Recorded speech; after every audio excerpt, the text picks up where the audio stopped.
कुमार और बीजेपी की सरकार 20 साल से है। उससे आप नहीं पूछेंगे कि जो है ना क्या जंगल राज है। आपके राज्य में बलात्कार हो, मर्डर हो, हत्या हो या अपहरण हो, वो राम राज है। अगर ये लालू यादव के अगर राज्य में हुआ होता तो वो जंगल राज हो जाता। अब आज के समय में विपक्ष को लोग जो है ना गद्दार बता रहे हैं। अगर हम ये जो सवाल कर दें कि अहमदाबाद में जो एयर इंडिया का जो हुआ है, जो क्रैश फ्लाइट, उसमें जांच क्यों नहीं हुई, तो सरकार कहेगी कि इसमें जो है विपक्ष का हाथ है। अगर हम ये पूछ दें कि आप पाकिस्तान के सामने सीज फायर क्यों किया अमेरिका के जो है ना कहने पर, देश का प्रधानमंत्री सरेआम झूठ बोलते हों कि जहाँ झुग्गी होगी वहीं मकान दिया जाएगा, और वहीं सरकार के 100 दिन नहीं पूरे होते हैं कि दिल्ली में 100 साल जो है ना पुराने झुग्गी थे, सबको तोड़ दिया गया। आज वो लोग रोड पे आ गए, रो रहे हैं। किसी गरीब का हाय बद्दुआ मत लीजिए। सिकंदर भी था, वो भी चला गया, आप भी हैं, चले जाएंगे। सवाल ये है नहीं, आप लोग जो है ना, यही तो जो है आप लोग के अंदर आदत है कि बिहार का जो मुद्दा है वो है बेरोजगारी। जो वहाँ के युवा जो है बिहार से दिल्ली, हरियाणा, पंजाब, हिमाचल, बेंगलोर, हैदराबाद जो मजदूरी करने के लिए जा रहे हैं, उस पर सवाल आप नहीं करेंगे। बिहार के अंदर स्वास्थ्य की क्या व्यवस्था है कि एक बच्ची का बलात्कार होता है मुजफ्फरपुर में, मेरी बात सुन लीजिए, 8 घंटे तक पीएमसीएच के बाहर जो है ना तड़प रही थी। उसके माँ बाप ने डॉक्टर के सामने गुहार लगाया, लेकिन कोई इलाज नहीं मिला, उसको जो है ना तड़प के मर गई। स्वास्थ्य पे आप सवाल नहीं करेंगे। देखिए, तीसरी बात ये है कि बिहार में अपराधीकरण की मैं बात कर रहा हूँ। मैं जिस डिस्ट्रिक्ट से आता हूँ, मोतिहारी, पूर्वी चंपारण मेरा जिला है। मधुबन जो है ना विधानसभा हमारा लगता है। हमारे यहाँ के विधायक हैं राणा रणधीर सिंह, उनके गांव में, मेरी बात सुन लीजिए, मेरी बात सुन लीजिए, अरे भाई मेरी बात सुन लीजिए, भाई मेरी बात सुन लीजिए, मेरे क्षेत्र का मुद्दा है, इसको जनता के सामने रखने देंगे या नहीं, या फिर नहीं रखने? नहीं, आप लगातार आरोप लगा रहे हैं नीतीश कुमार। भाई नीतीश कुमार के राज्य में गुंडागर्दी हो रही है। भाई मेरे क्षेत्र का मुद्दा है, मैं वही तो बताना चाह रहा हूँ कि मधुबन विधानसभा डिस्ट्रिक्ट मोतिहारी का एक छोटा सा विधानसभा है, 18 नंबर। वहाँ के जो माननीय विधायक हैं राणा रणधीर सिंह जी, उनका गांव है बंजरिया। वहाँ कल रात को एक आम आदमी को जो है ना गोली मार दिया गया। कल रात की घटना है ये। उसके बच्चे जब इलाज के लिए गए हॉस्पिटल के अंदर, तो डॉक्टर ने कहा कि ये तो जो मर चुके हैं, इनका इलाज नहीं होगा। वो जीवित थे, उनका इलाज नहीं किया गया। मेरी बात सुनिए, अपराधी इतने बेखौफ हो गए हैं बिहार में कि आपको दिन दहाड़े जो है ना गोली मार देंगे। नीतीश कुमार जी कुर्सी छोड़ दे, अपना कुर्सी छोड़ दे। उनको तो कुर्सी पे बैठने का हक ही नहीं है। उन्होंने 20 साल में कितना जो है ना जोक लगाया है, उसका हिसाब दें। कितने युवाओं को जो है रोजगार दिए हैं, उसका जो है ना हिसाब दें। कितना उन्होंने स्वास्थ्य के ऊपर काम किया है, उसका हिसाब पूरे बिहार को चमका दिए हैं। वो क्या चमका दिए हैं भाई अपने कार्यकाल में? क्या चमका दिए हैं? शिक्षा व्यवस्था, सड़क से लेकर बिजली तक। आपको नीति आयोग की जो है ना रिपोर्ट पढ़नी चाहिए। नीति आयोग जो है ना वो भारत सरकार की एक संस्था है। उसने कहा है कि स्वास्थ्य के मामले में बिहार सबसे पिछड़ा है, एजुकेशन के मामले में सबसे ज़्यादा पिछड़ा है, भूखमरी के मामले में सबसे ज़्यादा पिछड़ा है, गरीबी के मामले में सबसे ज़्यादा पिछड़ा है। और अब बात बनाया किसने? जंगल राज किसका देन था? नीतीश को खत्म हुआ, जंगल राज तो खत्म हो गया ना। नीतीश कुमार और बीजेपी की सरकार 20 साल से है। उससे आप नहीं पूछेंगे कि जो है ना क्या जंगल राज है। दलित के बेटी का बलात्कार हो जाए तो वो राम राज है। सीतामढ़ी में जो 12 साल की बेटी का जो बलात्कार हुआ है 2 दिन पहले, वो जो है ना राम राज है। अभी हमारे जो है ना विधानसभा में जो है ना गोली चला है, एक आदमी की मौत हो गई, उसके छोटे छोटे 2-3 बच्चे हैं, वो क्या राम राज है? यानी कि आपके राज्य में बलात्कार हो, मर्डर हो, हत्या हो, अपहरण हो, वो राम राज है। अगर ये लालू यादव के अगर राज्य में हुआ होता तो वो जंगल राज हो जाता।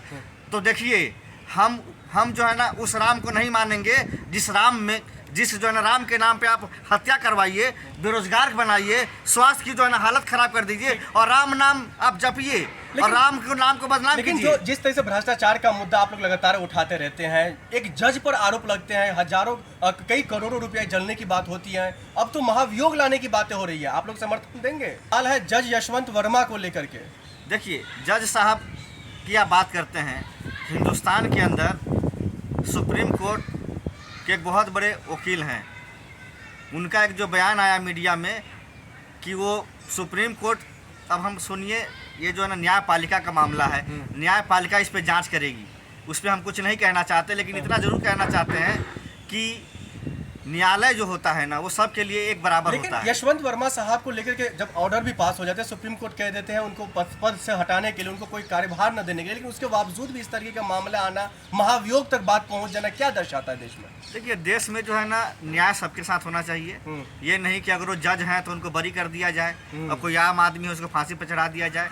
अगर जज साहब ने गलती किया है, उनके घर में इतने सारे नोट की जो है ना बरादमी हुई है, तो उनके ऊपर FIR होना चाहिए, उनको जेल में जाना चाहिए। तब तो देश की जनता जानेगी कि भाई कानून सबके लिए एक बराबर है। फिर अब ये तो भाई मोदी जी से पूछिए ना। प्रधानमंत्री मोदी जी हैं, CBI, इंटेलिजेंस, मल्टी एजेंसी, सारी खुफिया एजेंसियाँ तो मोदी जी के पास है।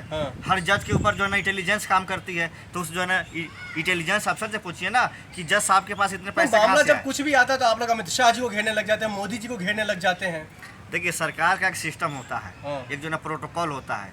क्या आप साफ ये कहना चाहते हो ये पैसा, तमाम जो पैसा था वो भारत सरकार का था, गृह मंत्रालय का था, अमित शाह जी का था? मैं तो ये कहना चाहता हूँ कि हर जज के ऊपर एक मल्टी एजेंसी काम करती है कि जज साहब कहाँ जा रहे हैं, किससे मिल रहे हैं, क्या खा रहे हैं, इस पे भी एक इंटेलिजेंस ब्यूरो काम करती है। उस इंटेलिजेंस से पूछिए ना कि इस जज के पास इतना पैसा आया कहाँ से।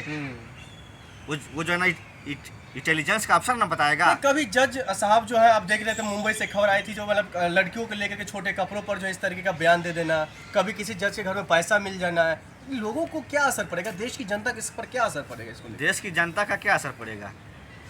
देश का प्रधानमंत्री सरेआम झूठ बोलते हों कि जहाँ झुग्गी होगी वहीं मकान दिया जाएगा, और वहीं सरकार के 100 दिन नहीं पूरे होते हैं कि दिल्ली में 100 साल जो है ना पुराने झुग्गी थे, सबको तोड़ दिया गया। आज वो लोग रोड पे आ गए, रो रहे हैं। एक चीज़ हम बताना चाहते हैं आपके माध्यम से, इस जो है ना तानाशाही जो सरकार से, कि किसी गरीब का हाय मत लीजिए, किसी गरीब का हाय बद्दुआ मत लीजिए। सिकंदर भी था, वो भी चला गया, आप भी हैं, चले जाएंगे, लेकिन किसी का घर मत उजाड़िए। यशवंत वर्मा वाला जो मामला है वो अब प्रधानमंत्री और राष्ट्रपति तक जाने की बातें हो रही है महाभियोग को लेकर के, इसको फिर कैसे देख रहे हैं? देखिए, अच्छी बात है, सरकार उस पर संज्ञान ले। भ्रष्टाचार तो भ्रष्टाचार होता है, चाहे वो जज के यहाँ हुआ हो या किसी एक आम आदमी के हुआ। क्या सरकार के साथ विपक्ष है? सरकार के साथ विपक्ष हमेशा खड़ी रहती है, विपक्ष ही तो सरकार होती है। लोकतंत्र में आपको यही नहीं मालूम है? अब आज के समय में विपक्ष को लोग जो है ना गद्दार बता रहे हैं। अगर हम ये जो सवाल कर दें कि अहमदाबाद में जो एयर इंडिया का जो हुआ है, जो क्रैश फ्लाइट, उसमें जांच क्यों नहीं हुई, तो सरकार कहेगी कि इसमें जो है विपक्ष का हाथ है। अगर हम ये पूछ दें कि आप पाकिस्तान के सामने सीज फायर क्यों किया अमेरिका के जो है ना कहने पर, तो फिर हमें कहने लगें कि ये गद्दार हैं।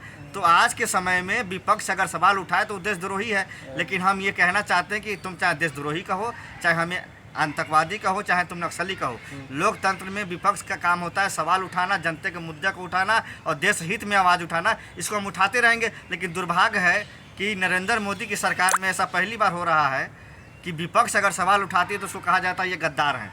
इससे पहले जो विपक्ष हुआ करती थी, इंदिरा जी भी रहीं, राजीव जी भी रहें। राजीव जी के समय में अटल बिहारी वाजपेयी जी को कैंसर की बीमारी हो गई थी, तो राजीव गांधी जी ने अपने तरफ से अमेरिका में भेजा, उनको इलाज कराया। ये होती थी जो है ना विपक्ष की इज्जत। और आज के समय में क्या है, नरेंद्र मोदी और उनकी जो है ना कैबिनेट रात दिन जो है ना विपक्ष को देशद्रोही और आतंकवादी और ये जो है ना गद्दार कहने में लगी है। तो ये देश का जो है तानाशाही सरकार से कहना चाहते हैं कि देश लोकतंत्र से चलेगा, संविधान से चलेगा, आपके तानाशाही से नहीं चलेगा।